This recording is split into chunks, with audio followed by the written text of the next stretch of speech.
YouTube. What's good, guys? It's your boy TD, and I'm back again with another video from Fantasy Good Sports, guys. And today's video is going to be on 5 players that you should be buying low on going into week 3. And I also have a bonus, guys, so make sure you watch the whole video. Hit the like button, subscribe to this channel. This is cutting edge content. I said what I said. This is cutting edge content. So, guys, with no further ado, let's begin. The first player that I think you should be buying low on going into week 3 is a wide receiver, and he's from the San Francisco 49ers, and it's Brandon Ayuk. Now listen, let me give you, and I'm going to make a video on these 5 or 6 players that if you have these guys and you don't feel comfortable with them, waiting on them, then you could trade these guys and get some of these buy low candidates that I'm about to mention. But like Calvin Ridley. Now, Calvin really just had a big game. Do I feel good about Will Levis? I don't. But maybe you do, so you don't have to pivot off of him or trade him. But if you want to, I think that's a guy that you could trade and get a buy low candidate. Tony Pollard is another guy. He's been injured. He's not really a true bell cow. Tajay Spears had a little bit of an injury. So are you going to rely on Tony Pollard to be a top 5, top 12 running back? No. Me, I would try to trade him and go buy low on a candidate. Another guy is Rashad White. Bucky Irvin is looking good. Rashad White is still averaging like 2 to 3 yards a carry. So maybe this is a guy that you could go and trade and get one of these buy low candidates. Another guy is Travis Kelce. Is Travis Kelce going to be a top 5 tight end? Shoot, he might not even be a top 12 tight end. I know he's going to be good for the real NFL playoffs, but will he be good for you for fantasy football in your fantasy football playoffs? Maybe not. And another guy's going to be Pat Mahomes. Pat Mahomes, is he going to be a top 5 quarterback like he's been in the past? Is he going to have these boom games? I don't know. Maybe they just trying to win and go to the playoffs and then release Pat Mahomes. They just trying to win championships. That's what I was a little bit of afraid of early in the season.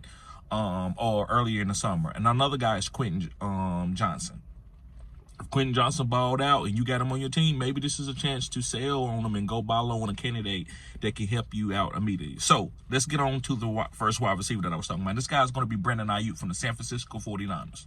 Now, if you have one of those candidates, I think you should go get Brandon Ayuk. The reason why, CMC is out. This team is going to be passing the ball. Brandon Ayuk is getting comfortable under his feet. He didn't practice a lot in the summer because of the contract negotiations, but now he's getting his feet under him, and I think he's only going to get better throughout the year. So I definitely would try to buy low on Brandon Ayuk going into week 3. Another guy is Jonathan Taylor. Now, Jonathan Taylor had a decent game this week, but maybe people are scared of this offense because of Anthony Richardson. So if you have one of those guys that I mentioned or another guy that you want to get off of, I think Jonathan Taylor could be a good RB for you. And if you could buy on him and he be your RB2, I think you're killing it because he has the RB1 upside. Also, guys, another wide receiver that I want to talk about that I believe you should be buying low on, he's from the Cleveland Browns, and it's Amari Cooper. Amari Cooper is older. He is I think he's 30 years old. But this guy still can run routes. He still is a good route runner. And I believe that Deshaun Watson still would target him. Deshaun Watson targeted him, and he was a top 12 wide receiver last year. This year, it just hasn't looked like that, but they did win last week. I think Amari Cooper will be fine, and I would rather have him as my wide receiver 2 or wide receiver 3 than a lot of these other guys. So, yes, buy low on Amari Cooper if that's a candidate that you feel good about. Remember, I'm not telling you to do this, that you have to do it. These are guys that if you feel good about them, go make the move. If you don't, then don't do it. Right? The power is yours. It's your fantasy football team. The next guy is a guy from the Colts, and it's a wide receiver, and it's Michael Pittman. Now, I know it hasn't looked good for Michael Pittman, but guess what? He is the #1 wide receiver for them. So whenever you have that role and you have a contract that says you're the #1 wide receiver, then I'm playing that guy if I can, because sometimes, guys, targets are king. Not all the time, but 90% of the time, targets are king. So if you're leading your team in targets, eventually everything is going to happen and everything is going to come together and you can produce some good fantasy weeks. So I like Michael Pittman just because he's the #1 wide receiver on this team, and he also signed a new contract last year. Going into another guy that's a wide receiver, you know, it's a lot of wide receiver league, so I got a lot of wide receivers. This guy's from the Jets, and he's the #1 wide receiver from the Jets, and it's Garrett Wilson. Guys, Aaron Rodgers look good. He's getting his feet under him, as I said earlier in the video. That Achilles is getting better. So he's going to be hyper-targeting Garrett Wilson, and Garrett Wilson is going to have some boom games.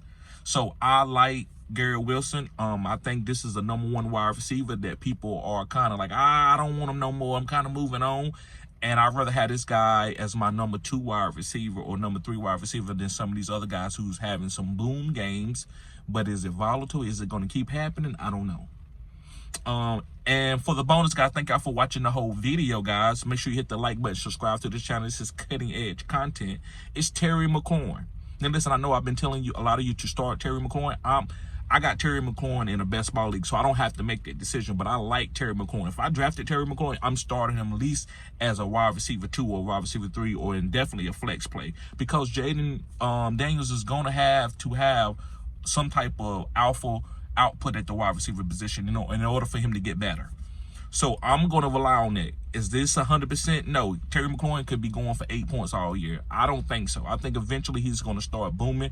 Jaden Daniels is figuring out the NFL. He looks like the best rookie quarterback over Caleb Williams, which is very surprising, especially how Caleb looked in the preseason.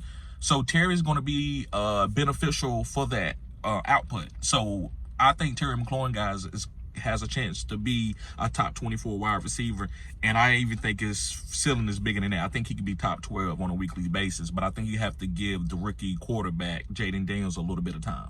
So I love Terry McLaurin. So guys, make sure you hit the like button, subscribe to this channel. These are buy low candidates that can win you a league as we go into different quadrants of the season. Y'all have a blessed day. Peace.